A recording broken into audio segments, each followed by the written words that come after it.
अस्सलाम वालेकुम प्यारे बच्चों, एक बार फिर आपका खुश आमदीद।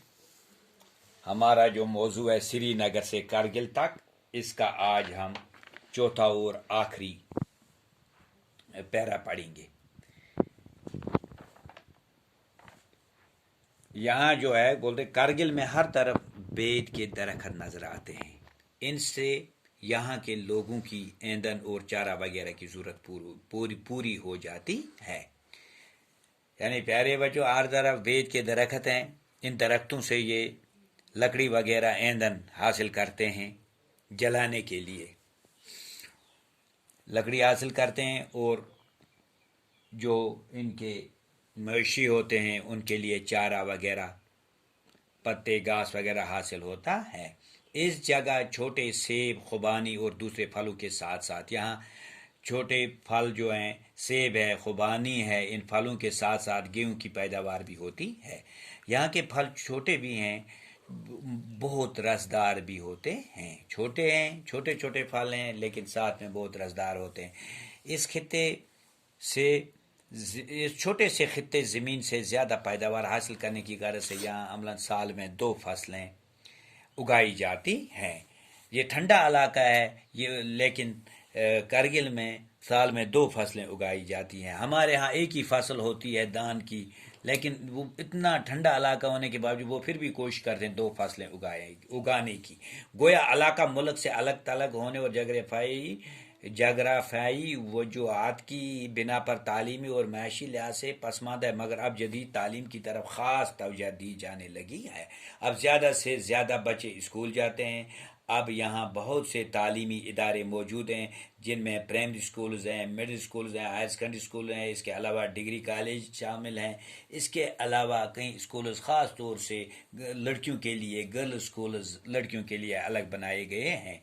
अगरचे लद्दाख की शरह जो ख्वानगी है बहुत कम है, तालीम कम है, मगर तालीम की तरफ अब लोग ज़्यादा से ज़्यादा तवज्जो देते हैं और इस शरह में अब इजाफा होने लगा है। आज मुल्क के दूसरे हिस्सों की तरह कारगिल में भी मर्दों के साथ साथ औरतों की आपको बहुत बड़ी तादाद मिलेगी हस्पतालों में, ये तालीमी इदारों में, बाकी जगहों पर और निजी इदारों में काम करते हुए। ज़िला के सरकारी दफातर की नई इमारतें कारगिल से तकरीबन 4 किलोमीटर दूर बड़ू में तामीर की गई हैं। बड़ू एक इलाका है जो कारगिल से 4 किलोमीटर दूर है। वहाँ जो है कारगिल ज़िले की जो ये बहुत सी इमारतें हैं, जिनमें यानी वहाँ की नई नई इमारतें जो बनाई गई हैं वो तामीर की गई हैं। वहाँ एक खानका है जो पूरे लद्दाख में मशहूर है। इस खानका की ज़ियारत के लिए हर फ़िरके से ताल्लुक़ रखने वाले लोग दूर दूर से आते हैं और हकीकत के फूल चढ़ाते हैं। एक खानका है, यानी बहुत से लोग आते हैं।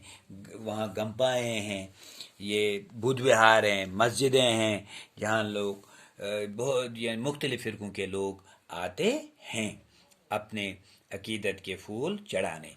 कारगिल का जो कस्बा है नबातात की वजह से सहरा में नखलिस्तान की तरह दिखाई देता है। कारगिल का जो कस्बा है नबातात हैं, नबातात यानी सहरा में क्या बोलते हैं, नबातात की वजह से सहरा में नखलिस्तान की तरह दिखाई देते हैं। नखलिस्तान जो है, नबातात हैं, ये जो है नबात की जमा है, पौधे, सब्ज़ तरकारियाँ वगैरह। जो नखलिस्तान है, नखलिस्तान के जो लफ्ज़ी माने हैं ये है सहरा में वो जगह जहाँ दरख्त उगे हों। यानी सहरा में अब ये इस तरह दिखाई देते हैं, यानी जहाँ पेड़ पौधे, सब्ज़ तरकारियाँ वगैरह उगी हों। तो कारगिल के बीचों बीच बहने वाला साफ पानी का एक साफ दरिया यानी दरिया है, जिसका पानी बहुत शफाफ है। इसको दरियाए सूरू कहते हैं और वो इसी मुकाम से गुजरता है, जिसका जिक्र हम पिछले बाब में भी कर चुके हैं। कारगिल में मुसलमान बौद्ध आबाद हैं। इनका लिबास, रहन सहन एक जैसा है। अलबत्ता अक्सर लोगों की ज़ुबान बोलती है। कुछ लोग क्या बोलते हैं, दर्दी या शीना भी बोलते हैं। यहाँ बुध विहार यानी ज़बानें बोलते हैं, जिस तरह हम यहाँ कश्मीर में कश्मीरी बोलते हैं, उर्दू बोलते हैं, पंजाबी बोलते हैं, बाकी ज़ुबानें बोलते हैं, तो वहाँ की जो ज़ुबान है उसको दर्दी दर्दी बोलते हैं, शेना भी है, बल्ती है। हाँ, अच्छा। मसाजिद और इमाम बाड़े पहलू पहलू यहाँ करगिल में नज़र आते हैं, तो उसके बारे में मैं, और वहाँ का लिबास जो है वो चोगा है, जिस तरह हमारा फैरन होता है, मर्द और औरत दोनों ही इस चोगे के साथ कमरबंद का इस्तेमाल करते हैं, जैसे बेल्ट लगाते हैं, कमर बांध लेते हैं, और ये चोगा पहनकर मुल्क के दीगर हिस्सों के साथ साथ मेल जोल और सकाफती असरात के तहत नौजवान जदीद यूरोपी अंदाज के लिबास मसलन पतलून, पैंट, कोट, जैकेट, जीन्स वगैरह, बाकी टी शर्ट्स वगैरह का इस्तेमाल करते हैं। मजहबी तहजीब और सकाफती कदरों का ये लिहाज रखते हैं, क्योंकि यहाँ के लोग मजहबी भी हैं और अपने तहजीब तमद्दुन के मुताबिक चलते हैं। यहाँ की जो सकाफत है वो भी बहुत आला है, ये अपने मजहबी रसूमों का बहुत अच्छी तरह पालन करते हैं। तो प्यारे बच्चों, कुछ अल्फाज हैं यहाँ आखिर में। नखलिस्तान जो है, नखलिस्तान सहरा में वो जगह जहाँ दरख्त उगे हों, इजाफी ज्यादती, बाहिस कशिश की वजह से, वाफर यानी काफ़ी काफ़ी तादाद में, हाँ वाफर, पसमानदा बिछड़ा हुआ, पीछे रह जाने वाला। तो यह हमारा आखिरी पैरा था इसका, लद्दाख से करगिल तक। तो ये आप अपनी नोट कापी पर नोट करके याद करें। तो इसके ये सवालात कुछ हैं, ये भी हमने किए हुए हैं। तो इंशाल्लाह आगे हम कल पढ़ेंगे परिंदे की फरियाद। बाकी